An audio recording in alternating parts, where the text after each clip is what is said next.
अस्सलाम वालेकुम, मैं हूं आबिद अंदलीब। नाज़रीन, पिछले एक माह के तहरीक इंसाफ के रिकॉर्ड तोड़ वर्कर कन्वेंशन ने एक दफा फिर इलेक्शन का जो प्रोसेस है इसको इल्तवा का शिकार कर दिया है। बहुत बड़ी खबरें आई, दो खबरें। एक खबर आई इलेक्शन के हवाले से, इलेक्शन के शेड्यूल के हवाले से, और उसके बाद टीवी के ऊपर बैठकर मुस्लिम लीग नवाज के एक रहनुमा ये तकाजा करते हैं कि इलेक्शन लेट हो जाए, और उसके बाद एक और खबर आती है, तरदीद आ जाती है कि नहीं जी, हमने तो ऐसा कोई इलेक्शन शेड्यूल जारी नहीं किया। इसकी डिटेल्स आपके सामने रखते हैं, लेकिन उससे पहले बात करते हैं कोहाट की। कोहाट में आज शेर अफजल मरवत कोहाट पहुंचे हैं।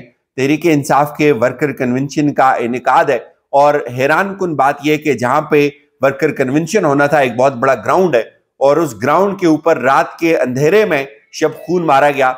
वहां पे पानी छोड़ा गया, और पानी छोड़ के उस ग्राउंड को गीला कर दिया, और शायद ये सोचा गया कि अब वर्कर कन्वेंशन नहीं होगा और लोग मायूस होकर वापस चले जाएंगे। इससे क्या हुआ, इससे लोगों के अंदर रद्दअमल और बढ़ा, और इस वक्त वहां से जो रिपोर्ट्स हो रही हैं, वीडियोस, और इस वक्त वहां से जो हालात बताए जा रहे हैं वो ये हैं कि लोग उसके बावजूद भी उस पंडाल के अंदर पहुंचे, और उसके दूसरे हिस्से में जहां ढिलवान सतह थी, जहां पे पानी नहीं खड़ा हो सका, वहां पे लोगों ने अपना इज्तिमा लगा दिया है। और कल क्या हुआ था, कल भी यही हुआ, रास्ते खोदे गए, सड़कें खोदी गई, और उसके बावजूद भी लोग वहां पे पहुंच गए। और आज की जो ताजा इतलात थी कि एम्बुलेंसेज को भी रोका गया मुख्तलिफ जगहों के ऊपर, लेकिन पानी के बावजूद, जलसागाह को खराब करने के बावजूद, रुकावटें डालने के बावजूद, पुलिस की नफरी वहां पे पहुंची लोगों को डिस्पर्स करने के लिए। आगे से लोग खड़े हो गए, उन्होंने मुजामत की, और बच्चों ने वहां पे पुलिस को पसपा कर दिया, और तहरीक इंसाफ एक कामयाब तरीन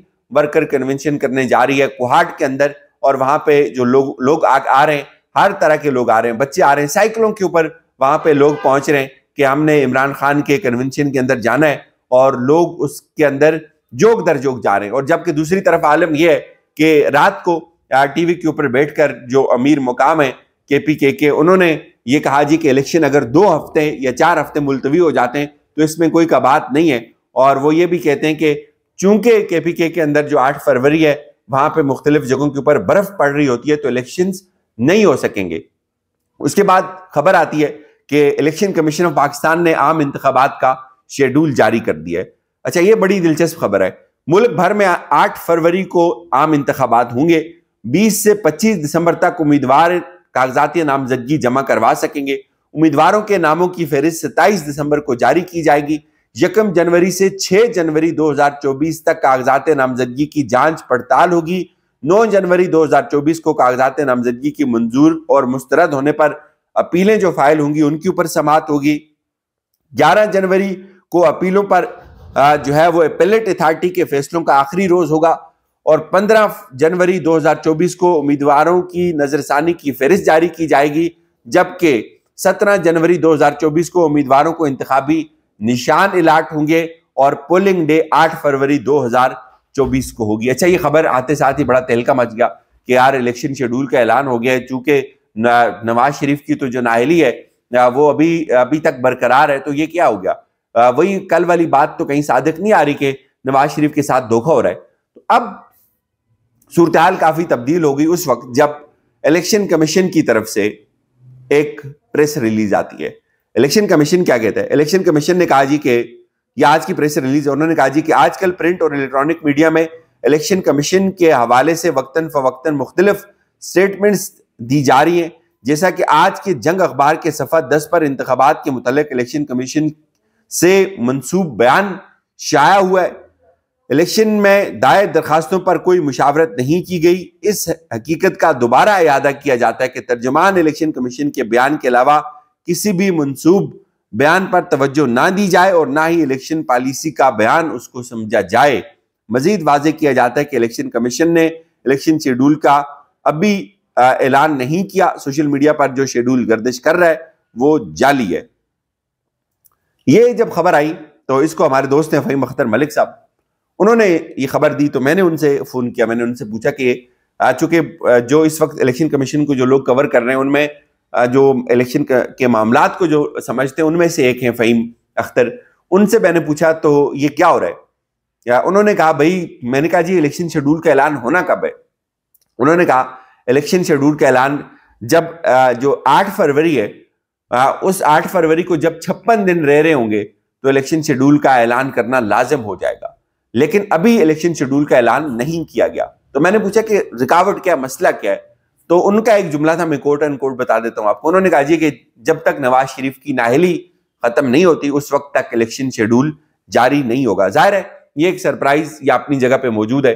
नवाज शरीफ की कानूनी टीम को बहुत सख्त मुश्किलात का सामना है और इस वक्त उनकी जो नाअहली है वो घूम रही है इस्लामाबाद हाई कोर्ट के गिर्द। इस्लामाबाद हाई कोर्ट से नेब ने कहा था कि हम अपना जो केस है उसको वापस लेते हैं, तो इस पे अदालत ने कहा कि नहीं, हम इसको मेरिट के ऊपर सुनेंगे, हम आपको इसका ये केस अब वापस नहीं करते। तो उससे एक खदशा कायम हुआ कि अगर ये मामला आमिर फारूक साहब की अदालत में है तो ऐन मुमकिन है आमिर फारूक साहब इस केस को उस वक्त तक फिक्स ना करें जब इलेक्शन शेड्यूल का ऐलान हो जाए। अगर तो मकसूद ये है कि नवाज शरीफ ने इलेक्शन नहीं लड़ना, नवाज शरीफ को इलेक्शन के अंदर नहीं उतारना, तो फिर ये एक ऐसा ही होगा कि नवाज शरीफ की ये जो अपील है ये मेरिट के ऊपर उस वक्त तक नहीं सुनी जाएगी और एक तरफ उनकी नाअहली बरकरार रहेगी और इस दौरान अगर वो कागजात नामजदगी को जमा करवाएंगे तो वो चैलेंज हो जाएंगे। और ये अभी इनके ऊपर एक तलवार जरूर लटक रही है कि अगर इनकी नाअहली इस्लामाबाद हाई कोर्ट जो है वो नहीं लगाती या उसको वापस नहीं करती या नाअहली खत्म नहीं करती तो इनके इलेक्शन लड़ने के जो चांसेस हैं वो बहुत कम रह जाएंगे और ये इनको एक चैलेंज होगा। और सेम केस यही है कि इमरान खान साहब के भी नाअहली का जो मामला है इन्हीं के पास है। तो अब सूरत हाल बड़ी गंभीर भी है। देखते हैं आमिर फारूक साहब इसके ऊपर क्या फैसला देंगे। क्या अगर तो मकसूद है कि नवाज शरीफ को इलेक्शन के अंदर उतारना है तो फिर ऐन मुमकिन अगले 8, 9, 10 दिन के अंदर अंदर नवाज शरीफ की जो नाअहली है उसके ऊपर फैसला हो जाएगा और नवाज शरीफ को अगर इलेक्शन के अंदर नहीं उतारना तो फिर ये मामला लटका रहेगा। और जो लोग ये कहते हैं कि नवाज शरीफ के साथ धोखा हुआ है तो उस हवाले से अगर देखा जाए तो ये आर्ग्यूमेंट बड़ा स्ट्रांग है क्योंकि अभी तक उनकी नाअहली बरकरार है। अब बात करते हैं कि इमरान खान इस सब में क्या कर रहा है। इमरान खान ये कर रहा है कि वो इनको कहीं से काबू नहीं आ रहा। इमरान खान किसी जगह कंट्रोल नहीं हो रहा। अगर आज जो बात ये हो रही है यहां पे इस्लामाबाद के अंदर के भाई खौफ ये है कि इमरान खान को अगर थोड़ा सा भी स्पेस दे दी, बल्ले के निशान को अगर रख लिया गया बैलेट पेपर के ऊपर तो बहुत बड़ी तबाही फिर जानी है। तो अब सिर्फ और सिर्फ इलेक्शन डिले होने की एक ही वजह है कि नवाज शरीफ के हवाले से अगर उनको मतलूबा नताइज नजर नहीं आएंगे तो इलेक्शन नहीं होंगे।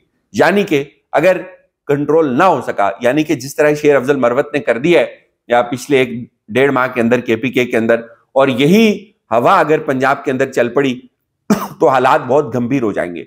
तो इनको संभालना बहुत मुश्किल हो जाएगा और उसके लिए फिर इलेक्शन का ख्वाब जो है या वो बहुत दूर जाएगा, कहीं वो इलेक्शन इतना जल्दी नहीं होगा। क्योंकि वजह यह है कि जब तहरीक इंसाफ पंजाब के अंदर निकलेगी जिस तरह केपीके के अंदर निकल पड़ी है तो उसको कंट्रोल करना बहुत मुश्किल होगा और इलेक्शन डे के ऊपर इतना ज्यादा इलेक्शन मैनेज नहीं हो सकेगा। तो ये एक खदशा जाहिर किया जा रहा है कि शेर अफजल मरवत को गिरफ्तार कर लिया जाए और इन मुमकिन है अगले कुछ घंटों के अंदर अंदर आप ये खबर सुने कि उनको भी गिरफ्तार करने की जो है वो एफर्ट तो हो ही रही है कि उनको गिरफ्तार कर लिया गया। चूंकि उसके बाद शायद पीछे कोई दूसरा जो है वकील इतनी जल्दी पंजाब के अंदर वो मोमेंटम गेन नहीं कर सकेगा जो शेर अफजल मरवत जो है वो केपीके के अंदर कर चुके हैं।